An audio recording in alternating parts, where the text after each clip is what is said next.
සතර සතිපට්ඨානයේ දැන් කායානුපස්සනාව යටතේ මේ පටික්කුල මනසිකාරය මේ දෙතිස් කුණප කොටස් බලන ඉන්නේ ඒ භාවනාව ගැන දැන් කියනවා නම් ඒක තමයි මේ අභිධර්ම පිටකයේ මේ සතර සතිපට්ඨානයේ යටතේ ඒ භාවනාව තමයි විශේෂ කරලා පෙන්වලා තියෙන්නේ.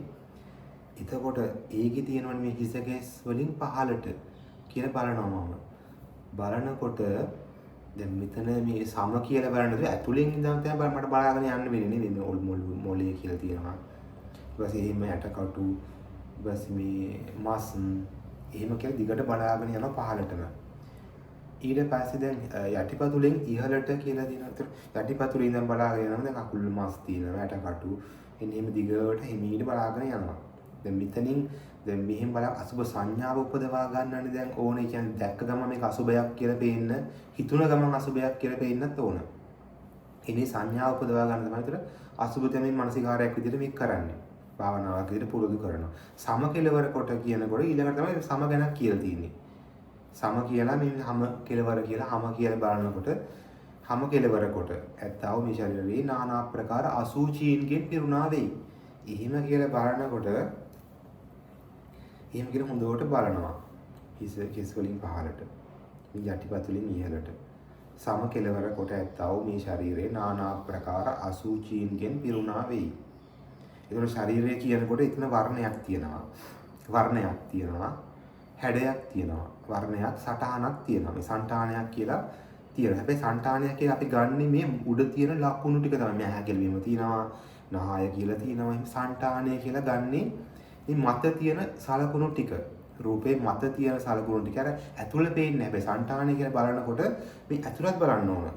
ඇතුළ තියෙන්නේ කොහොමද මේක හැදිලා තියෙන්නේ කියලා බලන්න ඕන. సంతානය. මේ ඝන සංඥාවක් කඩා ගන්න ඕනේ. ඝන සංඥාවක් කියන්නේ මේ කෙස් වෙනම තියෙනවා, හැම වෙනම තියෙනවා. හැම කියන්නේ කෙස් නෙමෙයි, කෙස් කියන්නේ හැම නෙමෙයි. ඉන්නේ වගේ ඒතර ඇටකටු කියන්නේ මේ කෙස් නෙමෙයි, කෙස් කියන්නේ ඇටකටු නෙමෙයි. ඉන්නේ විදිහට පරිච්ඡේද කරලත් බලන්න ඕනේ කියලා තියෙනවා අටුවාවේ. එහෙම බලාගෙන යනවා. හිසකෙස් වලින් පහළට යටිපතුලින් ඉහළට සම කෙලවර කොට ඇත්තව මේ ශරීරයේ নানা ප්‍රකාර අසුචියන්ගේ පිරුණා වේ. දෙතිස් කුණපේව මේ බලාගෙන යනවා. ඒක සංඥාවක් විදියට තමයි ඒකට වැටෙන්නේ. සංඥාවක් විදියට. දැන් අටුවාවේ තියෙන විදියට නම් මුලින්ම වචනේ හොඳට මේ කටින් උච්චාරණය කරලා කියන්න ඕනේ. ඊළඟට මනසින් කියන්න ඕනේ. දෙපැත්තටම ඉදිරියට පිටිපසට වශයෙන්. ඊට පස්සේ තමයි මේකේ මේ වර්ණය ප්‍රකට කරගන්න කියලා තියෙනවා. සංඨානය, වර්ණය, සංඨානය ප්‍රකට කරගන්න කොටසින් කොටස. ඊපස්සේ දිශාව කියලා තියෙනවා. මේ නාභියේ ඉඳලා මොන දිශාවටද? නාභිය කියන්නේ මේ මැද ඉඳලා මොන දිශාවටද? දිශාව. ඊට පස්සේ අවකාශ වශයෙන් කොච්චර අවකාශයක් ගන්නවද මෙතන මේ අවකාශ ධාතුවේ කොච්චරක් ගන්නවද මේක කෙස් කියන එක. ආකාශ ධාතුවේ. ඊතන ඒක. ඊට පස්සේ ආකාශය පරිච්ඡේදය. ඉන්නේ පහ තමයි ඒක රටුවාවේ ඉන්නේ කොටස අදාළව තියෙන්නේ. පරිච්ඡේදය කියන්නේ මේ වෙන් වශයෙන් තියෙන කොටස් එක්කව කරගත්තට පස්සේ තමයි ශරීරය කියලා මේ ඝන සංඥාවක්, සත්ව පුද්ගල සංඥාවක් එන්නේ. අන්න ඒක බලන්න. ඊට පස්සේ දැන් හැම මේ කායानुපස්සන භාවනාවකම තියෙනවනේ අර අජ්ජත් බහිද්ද බලන්න කියන අජ්ජත්. තමන්ගේ කායත් මෙහෙම තමයි. තව කෙනෙක් කියලා මතක් වුණත් එහෙමම තමයි උඩින් පහළට බැලුවත්, පහළම උඩ බැලුවත්, සම කෙලවර කොට කියලා බැලුවත් මේ කොටස් වශයෙන් බලලා එන්නේ එහෙමම තමයි. අසුබ සංඥාවක්ම තමයි තියෙන්නේ මෙතන. සුබ සංඥාවක් එන්න විදියක් නැහැ. ඝන සංඥාවක් එන්න විදියක් නැහැ. సంతානයක් කියලා මේ උඩ තියෙන සලකුණු විතරක් එන්න විදියක් නැහැ. මේ සම්පූර්ණ ඇතුළ එකක් බලන්න ඕන. සන්තතියක් කියලා මේ ගමන් කරන එකක් තියෙන එකක් පේන්න විදියක් නැහැ. තියෙනවා නම් තියෙන්නේ ඒක මනසින් ගත්ත සංඥාවක් තමයි තියෙන්නේ. අතු බාහිර තියෙන එකක් ඇවිදිනවත් ඒක තියෙන එකක්වත් නැහැ. ඒකට ප්‍රමාණ ලස්සන වැලි කැට දැන් ඔටෝරේකට වැලි පුරවලා යටින් හිලක් ගහුවොතින් වැලි කැට වැටෙනවා. ඊට අපිට ඉරක් පේනවා. එතන ඉරක් තියෙනවා වගේ වුණාට ඉරක් නැහැ. හැම මොහොතකම වැලි කැටයක් තව වැලි කැටයක් වැටෙනවා. තව වැලි කැටයක් එතන ගන්නවා. අන්න ඒ වගේ දැන් මේ එක රූප කලාපයක් බිඳිලා තව රූප කලාපයක් හට ගන්නවා. ඒකත් බිඳිලා තව එකක් හට ගන්නවා. එතකොට ඒ තියෙන රූප කලාපයෙන් බිඳිලා වෙනස් ආකාරයකින් තව එකක් හටගන්නේ. එතකොට දෙකක් උන්නේ රූප කලාප එකක් බිඳලා දෙකක් උන්නේ නැහනේ. එකක් විඳ තව ආකාරයක් වෙනස් ආකාරයකින් නැවත හටගත්තා. ඉන්නේ හිත එහෙම තමයි ගන්න වෙන්නේ එතකොට. මේ වගේ ඊටම මේ කෙටියෙන් වෙන බිඳී නැවත හට ගැනීම කියන එක බිඳිලා නැවත වෙනස් ආකාරයෙන් හට ගැනීම කියන එක තමයි මේ ලක්ෂණයක් විදියට ජරා මරණ කියලා පේන්නේ අපට. ජරා මරණ මේ මලමිනියක තියෙන කුණු වෙලා යන ස්වභාවය තියෙන. එතකොට ඒ ලක්ෂණයම තමයි අනිත්‍ය කියන ඒ සියුම් ලක්ෂණය සියුම් දෙය තමයි ඒ සියුම් ස්වභාවය තමයි ලක්ෂණයක් විදිහට අපට විද්‍යාමාන වෙන්නේ. අනිත්‍ය වෙනයි අනිත්‍ය ලක්ෂණය කියන්නේ ඒකට. ඒතර අනිත්‍ය කියන්නේ අර මේ මොහොතේ බිඳි නැවත හට ගන්නවා කියන එක වෙනස් ආකාරයක් වෙලා එකම දෙය මේකම වෙනස් ආකාරයෙන් වෙනස් වෙවි හට ගන්නවා විඳිනවා ඔච්චර තමයි වෙන්නේ. වෙන මොකුත් වෙන්නේ නැහැ. මේ ශරීරය කියන එක ජරා මරණ කරා යනවා හැරෙන්න වෙන කිසිම දෙයක් වෙන්නේ නැහැ. ඊට පස්සේ එතන ආජ්ජත් බහිද්දි කියලා බලනවා. ආජ්ජත් බහිද්දි කියලා මේ මාරුවෙන් මාරුවටත් බලනවා. සමුදය කියලා බලනවා. ඇති වුණා සමුදය. වැයවීම කියලාත් බලනවා. ආහාරයක් නිසා මේක තියෙනවා. ආහාරයක් ඉවරනා මේකත් ඉවරයි. ආහාරය පවතින තාක් විතරයි කියලා එන්නේ හිමත් පුළුවන්. නැත්නම් මේ සිතවිල්ලකේම සමුදය නිරෝධය කියලා බලන්න පුළුවන්. සමුදය නිරෝධයක් කියලා එහෙම මාරුවෙන් මාරුවට බල ඉන්නවා. වර්තමානයේ මොහොතේ මේ මොහොතේම හට ගන්න සිතවිල්ලක් විතරයි තියෙන්නේ. එහෙම බල ඉන්නවා. සමුදය නිරෝධය ඊළඟට තියෙනවා සත්‍ති අත්තිකායෝ කියලා මේ කයක් ඇත්ත කියලා ඒකට සත්‍යය පිටවන්න පුළුවන් කියලා. මේ කයට 100 පිටවන්න පුළුවන් තමන්ගේ කයට හරි අනුගේ තව කෙනෙක්ගේ කයට හරි කයක් ඇත කියලා 100ක් පිටනවා. ඒක මතුවට ඥානයක් වැඩිවීමට උපකාරය වෙනවා. ඥානයක් කියලා උදේවැය ඥානය හරි ඒ නව මහා විදර්ශනා ඥාන වල භංග ඥානය, බහිතුපට්ඨාන ඥාන, ඉන්නේ ආදී වශයෙන් ආදීනව ඥානය, ආදීනව ඥානය, නිබ්බිදා ඥාන, මුංචිතු කම්මිතා ඥාන එහෙම කියලා ඊළඟට තව තියෙන ඥාන අවසාන වශයෙන් මාර්ගඵලයක් උපදින කලින් උපදින ඥාන තුනක් තියෙනවානේ. පටි සංඛා ප්‍රත්‍යවේක්ෂා කරන්න ඕන. සිත ප්‍රත්‍යවේක්ෂා පටිසංඛා සංඛාරූපේක්ෂාව. සංඛාරූපේක්ෂා ඥානය කිව්වට පස්සේ මේ තමයි මේ කරන සංඛාරයට උපේක්ෂාවකින් කරන්න ඉබේ. කතා කරන උනත් එතන උපේක්ෂාවක් පිටන්න ඕන. දවසේ හැම කටයුත්ත කරගෙන සංඛාරූපේක්ෂාව අනුලෝම කියන්නේ කෙලින්ම මාර්ගයට පිවිසෙන ඥානය.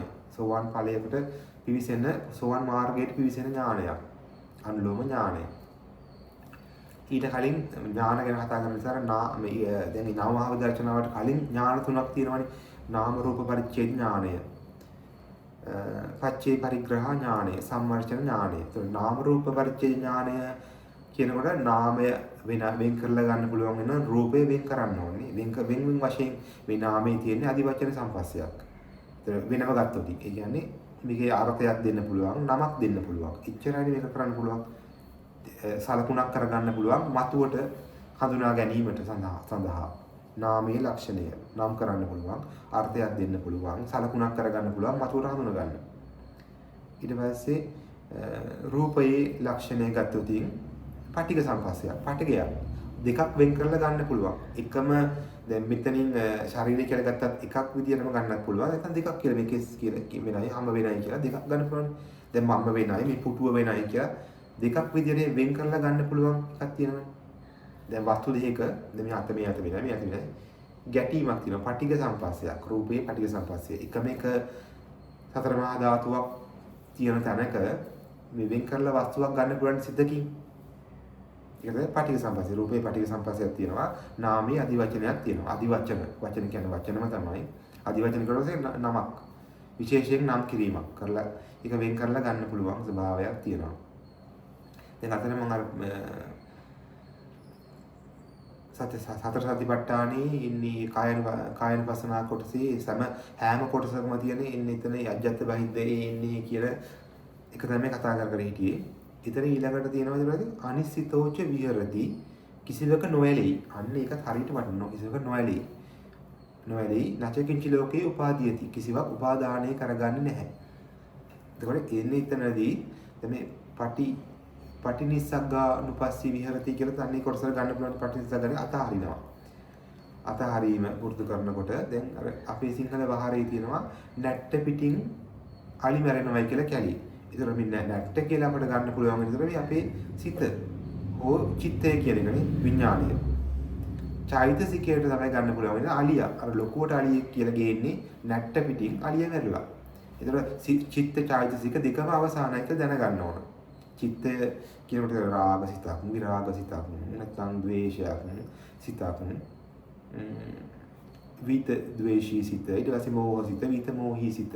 එන්නේ සිත් හයනේ මුල් වශයෙන් තියෙන්නේ හේතු හය විදියට. එතනදී දැන් ඊට පස්සේ නැට්ට පිටින්ම අලිය මරනවා කියන්නේ දෙකම අතහැරලා දාන්න පුළුවන් වෙන්නේ නැහැ. දැන් අලියා කියලා ගත්තොත් චෛතසිකය දැන් මේ මුළු ලෝකයේම එකම චෛතසිකයකට ගන්න පුළුවන් එකම සිතකට ඒක අරමුණු කරන්න පුළුවන්. මේ මගේ කය කියලා මුළු කයම එක සිතකට මගේ අරමුණු කරගන්න පුළුවන්. ඊට පස්සේ මේ තව කෙනෙක්ගේ ශරීරය කියලා ඒ අරමුණක් විදිහට එක සිතකින් ගන්න පුළුවන් එක. ඒ සිතයි අරමුණයි දෙකම එකපාර නැති වෙනවා. අර සංඥා සිතේම සංඥාවක් තියෙනවා මෙතන මේ බාහිර තියෙනවා, දුර තියෙනවා, ළඟ තියෙනවා, අතීත අනාගත කියලා මේ විදිහට බෙදීමක් එන්නේ ඒ සිතවිල්ලටනේ. එන්නේ ඒ සිතවිල්ලත් එක්කම මේ සිතත් එක්කම අයින් කරලා දැම්මොතින් අතහරලා දානවා. පටිනිස්සග්ගා නුපස්සී විහෙරති. දැන් එතනදී කායानुපස්සනාව කියලා දැන් අර දැන් මේ තමන්ගේ කය දිහා හොඳට මේක වර්ණයක් තියෙනවා, සටහනක් තියෙනවා. මේක ඇතුළ පේන්නේ කියලා එන්නේ ඒක ප්‍රකට කරගත්තා මේ ඝන සංඥා එන එක සම්තතියක් විදිහට මේක එක දෙයක් විදිහට පවතින එන්නේ ස්වභාවය ප්‍රකට කරගත්තට පස්සේ ඊළඟට වේදනානුපස්සනාව තියෙනවානේ. වේදනානුපස්සනාවේදී දැන් තමන්ගේ මේ කයේ වේදනාව බලන එකක් ගැන තමයි මේ කියලා තියෙන්නේ. තමන්ගේ මේ කයේ හිස් මුදුනේ බලන අර විදිහට දැන් බැලුවොත් ඔළුවේ දැන් යම්කිසි වේදනාවක් තියෙනවා. ඒක හැබැයි ඒකට රූපයක් නැහැ. වර්ණයක් නැහැ. සංඨානයක් ඒව මුකුත් නැහැ. මගේ ආජ්ජත් බහිද කියලා ගන්න අමාරු ඊට පස්සේ. එහෙම වෙන් කරන්නත් බෑ වේදනාවමයිනේ. ඊට පස්සේ මේ බලන වේදනාව තමයි ශරීරයේ තියෙන වේදනාව. තමන්ට දැනෙනවා යම් කි වේදනාවක් ඔළුවේ වේදනාවක් දැනෙනවා මෙන්න දැනෙනවා මෙතන හරිය. මේ හරිය රත් වෙලා වගේ දැනෙනවා. මේ හරිය පොඩි මේ ගැස්මක් තියෙනවා. ඊට පස්සේ මේ පහළට බලාගෙන යනවා තමන්ගේ ශරීරේ. යම් කි දැනීමක් තියෙනවා. මෙතන වර්ණයක් නැහැ ඒක තේරුම් ගන්න. සංඨානයක් නැහැ. ඒක තේරුම් ගන්න ඕන. එමේ චිත්තානුපස්සනාව කියලා ගත්තට පස්සේ එතන අතන වේදනාවත් ආජ්ජත් බහිද්ද කියලා බලන්නේ විදියටම අර සමුදේවය තියෙනවා. ඒ ටික ඔක්කොම තියෙනවා ඒ හැම භාවනාවකටම අදාළ චිත්තානුපස්සනාවේ සිත. එක්ක මේක සාරාගී සිතක්ද? විතරාගී සිතක්ද? ඉන්නේ විදියට සදෝෂ සිතක්ද? විත දෝෂ සිතක්ද? මෝහ සිතක්ද? විත මෝහ සිතක්ද? ඒ ටික මූලික වශයෙන් බලුවට පස්සේ එතන තේරෙන මේ සිතෙන් තමයි මේ අරමුණු ගන්න. දැන් සිත රාග වුණා නම් රාග අරමුණු ගන්න පටන් ගන්නවා. රාග අරමුණු. ඉතින් ඒ දෙකම අතරලා දාන්න ඕනේ. සිතයි සිතවිල්ලයි දෙකම එකපාර අතරලා දාන්න පුළුවන් වෙන්න ඕනේ. සිත තියාගෙන සිතවිල්ල අතරලා හරියන්නේ නැහැ. ඊළඟට එන්නේ ඊළඟට රාග සිතවිල්ලනේ. වෙනස් ආකාරයෙන් වෙනස් ස්වරූපයෙන් ඒක අතහරිනවා. මම ධම්මානුපස්සනාව කියන්නේ සිතවිල්ල කියන එක දැන් සිතවිල්ලක් විදිහට බුදුහාමුදුරු දෙන පංච නීවරණ පංච උපාදානස්කන්ධ සලආයතන සත්‍ය බොජ්ජංග සහ චතුරාර්ය සත්‍ය විදිහට අපිට ඒක සිතවිල්ලක් විදිහට ඒක අපිට මේ බලන්න පුළුවන්. දැන් කෙනෙක්ගේ බලද්දී මේ රූපේ තියෙනවා රූපය අනිත්‍යයි. ආයතන වේදනාවක් හට ගන්නවා. එතනදී වේදනාව රූපේ ගැන හතර මහා ධාතුවක් තියෙනවා. ඒකෙන් අටගත් උපාදාය රූප ටිකක් තියෙනවා. එතන වේදනාවක් හට ගන්නවා සලආයතන නිසා වේදනාවක් තියෙනවා. එතන ඊට පස්සේ සංඥාවක් හට ගන්නවා. මේ සලආයතන හරහාම ආපු සංඥාවක් තියෙනවා. සංකාරයකුත් තියෙනවා. මේ සලආයතන හරහාම ආපු විඥානයකුත් තියෙනවා. විඥාන හයකුත් එතන ක්‍රියාත්මක වෙනවා. ඒක ස්කන්ධ වශයෙන් බලන්න පුළුවන් එකනේ.